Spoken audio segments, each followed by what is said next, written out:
Los últimos domingos hemos estado escuchando algunas parábolas del Señor y todas están ambientadas en una viña. Aquella parábola de los jornaleros que fueron a trabajar a la viña del Señor, que fueron contratados a las distintas horas del día. También la parábola que escuchamos la semana pasada sobre este hombre que tenía 2 hijos que los mandó a trabajar a su viña. Y hoy también tenemos la parábola llamada parábola de los viñadores asesinos. Y hoy he querido venir a una viña, a un viñedo, que es la viña del monasterio de Latrun. Es un monasterio cisterciense que se encuentra entre Jerusalén y Tel Aviv y que tiene unos viñedos muy grandes que ahora vamos a ir viendo, muy bellos, y aquí se produce muy buen vino, un famoso vino, el vino de Latrun.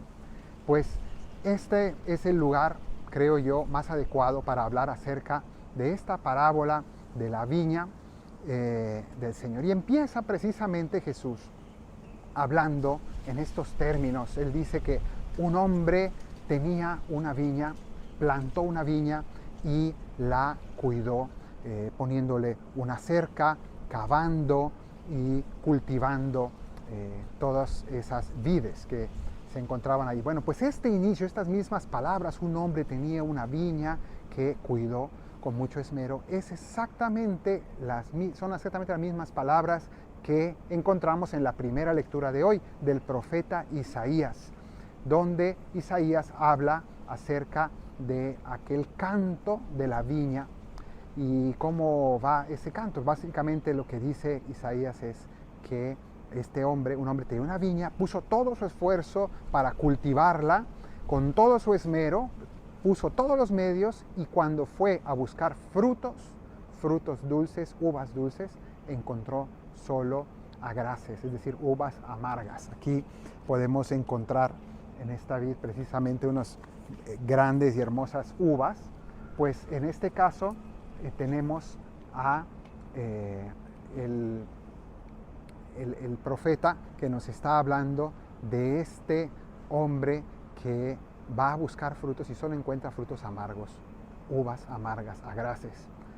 ¿Qué simbolizan esos agraces? ¿Qué simboliza esto? Pues está hablando del pueblo de Dios, que es esa viña, que Dios ha puesto todo su esfuerzo durante la historia de la salvación, ha tratado de acercarse a su pueblo, le ha dado pues la ley de Dios, la ley de Moisés, los profetas, le ha puesto toda una preparación, y al final está decepcionado de que este pueblo no da frutos de amor, no ha aprendido a amar.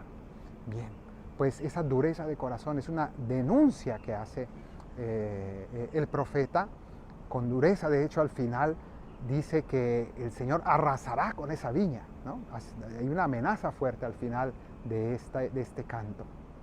Bien, era una manera que tenían los profetas de hablar duro para remover las conciencias. Pues ahora llega Jesús y comienza con las mismas palabras, de manera que cuando él inicia esta parábola, dice un hombre tiene una viña, todos los que estaban ahí presentes inmediatamente conocían muy bien ese canto y estaban muy familiarizados con aquello, y decía, pues ahora nos va a decir que tenemos que convertirnos. Bien, pues resulta que Jesús cambia la historia y ya no habla solamente de la viña, sino que dice que este hombre plantó su viña, la cuidó, pero además contrató a unos hombres que cuidaran esa viña.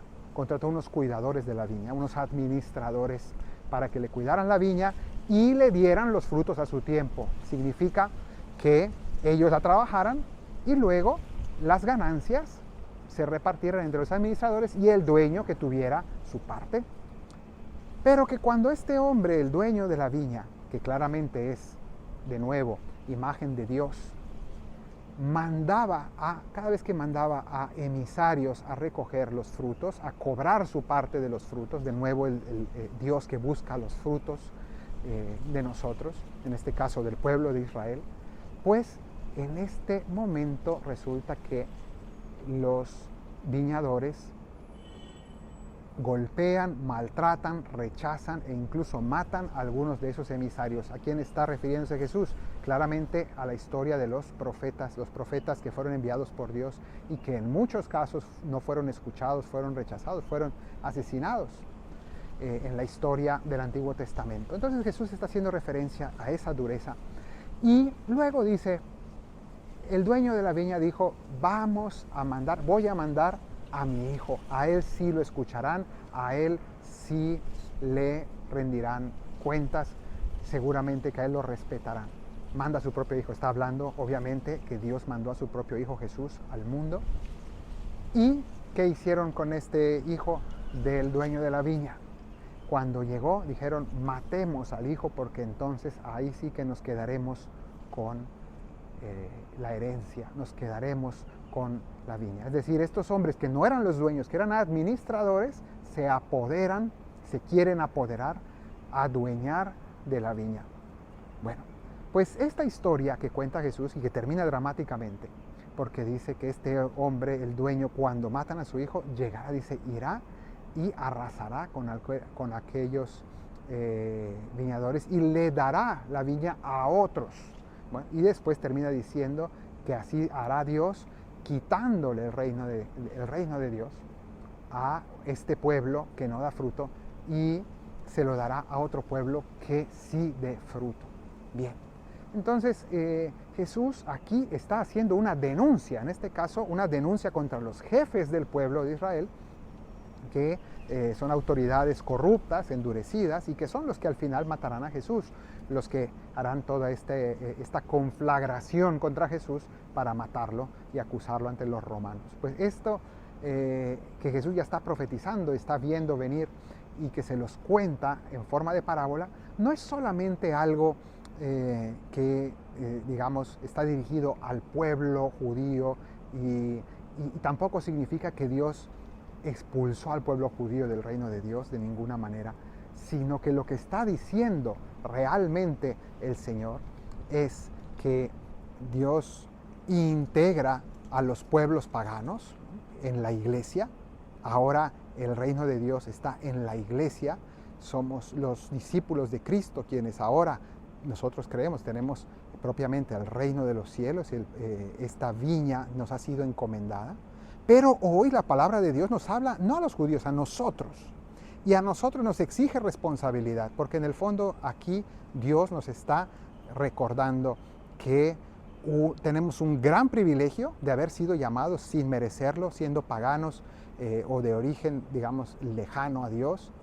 Dios abrió las puertas de su reino para nosotros, para que podamos también nosotros acceder al reino de Dios. Es un gran privilegio, pero un gran privilegio que tiene una gran responsabilidad, implica una gran responsabilidad. Y aquí Jesús nos está recordando esto. Atención, tú tienes una gran responsabilidad de dar fruto en tu propia vida y la iglesia en general tiene una responsabilidad enorme de dar fruto, frutos de amor. ¿Cuáles son esos frutos que el Señor busca de nosotros? Lo tenemos ahí en la segunda lectura. Todos los frutos de bondad, paciencia, humildad y en el fondo de evangelización también. Todos esos frutos el Señor los busca en nosotros. Tiene sed de este dulce vino de nuestro amor. Pero si en cambio nosotros nos acomodamos y decimos, nos adueñamos de este mundo, lo hacemos funcionar a nuestro modo, sin Dios, como si Dios no existiera, y tantas veces esto ocurre, cuántas veces en países que se dicen cristianos, las legislaciones se adueñan de la sociedad e incluso decretan que es legal el aborto, que es legal la eutanasia, que podemos hacer lo que nosotros queramos porque en el fondo nos sentimos los dueños del mundo y le quitamos a Dios su lugar. Entonces, en ese momento el Señor dice, si van a ir por ahí, les será quitado todo privilegio. El Señor nos advierte que es muy grave adueñarnos de lo que es de Él. La vida humana es de Él, no es nuestra, nosotros no podemos decidir. La iglesia es de Él, no es nuestra.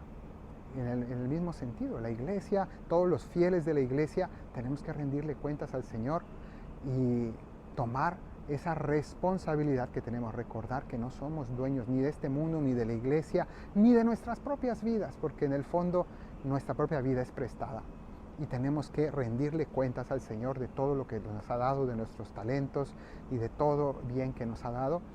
Entonces el Señor espera fruto de nosotros. Eso es lo que dijo Jesús en la cruz cuando estaba en su último momento. Dijo, tengo sed. Tenía sed, y para su sed, dice la Escritura, que le dieron vinagre. Es decir, Él buscaba, tiene sed del amor nuestro, del dulce amor de nuestros corazones, pero en cambio de este amor le dieron vinagre. Le damos muchas veces vinagre, es decir, vino agrio, amargo, ¿no? Una decepción, porque tantas veces nuestra vida se aleja de lo que debe ser. Pidámosle hoy al Señor que remueva nuestra conciencia para que despertemos, escuchemos su reclamo en esta parábola, su advertencia de las consecuencias que tiene, consecuencias que no necesariamente tienen que ser también un castigo de la ira de Dios, sino incluso las consecuencias que el propio pecado tiene en nuestra propia vida. Ya de suyo el pecado trae anejo unas consecuencias devastadoras para nuestra vida.